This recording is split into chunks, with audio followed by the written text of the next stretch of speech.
s'intégrer, tu comprends?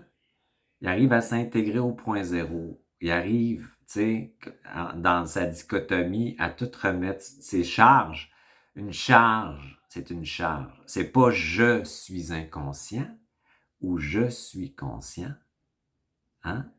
C'est le je qui pense qui est inconscient et qui est conscient.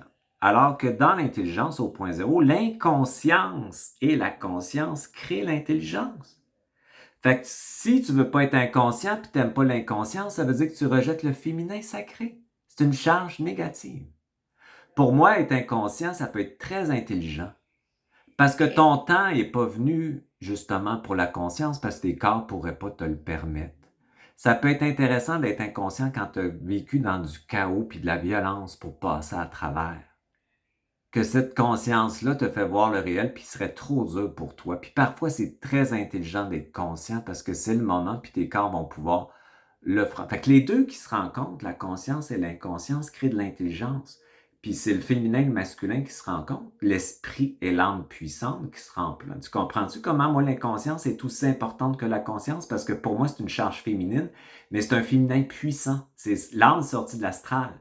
Et les deux qui se rencontrent, ils vont faire un consensus, ils vont dire, pour l'instant, c'est plus intelligent de ne pas être conscient de ça.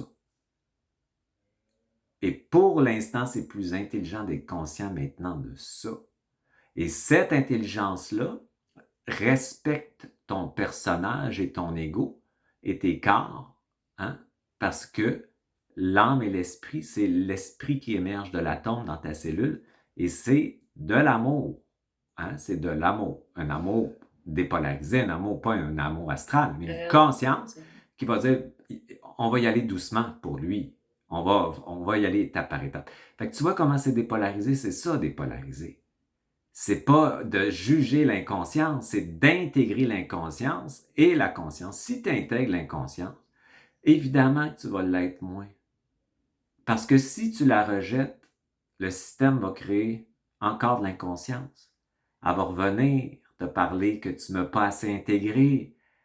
Tu vas mettre, là, tu vas dire, je suis pas assez consciente, gna, gna, puis tu comprends? Fait que là, si tu fais ça de même, puis là, tu dis, avec l'inconscience et la conscience, je le mets au point zéro, c'est des charges qui te mettent en contact au point zéro avec ton essence.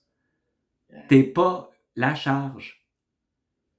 C'est des charges, c'est pas ce que t'es, c'est le je qui pense, qui fait que tu penses que c'est, alors que c'est des informations qui se réunissent pour créer de l'intelligence. Hey, c'est génial. Ça, c'est révolutionnaire. Ça, c'est la vraie révolution. Fait que la matrice duelle archontique, on s'en foutu, elle va coexister avec la matrice universelle. Puis vous allez vous parler d'un deux, là, puis on va créer de l'intelligence avec ça, puis de la conscience, justement. Tu comprends? Fait que c'est, ça vient de finir là.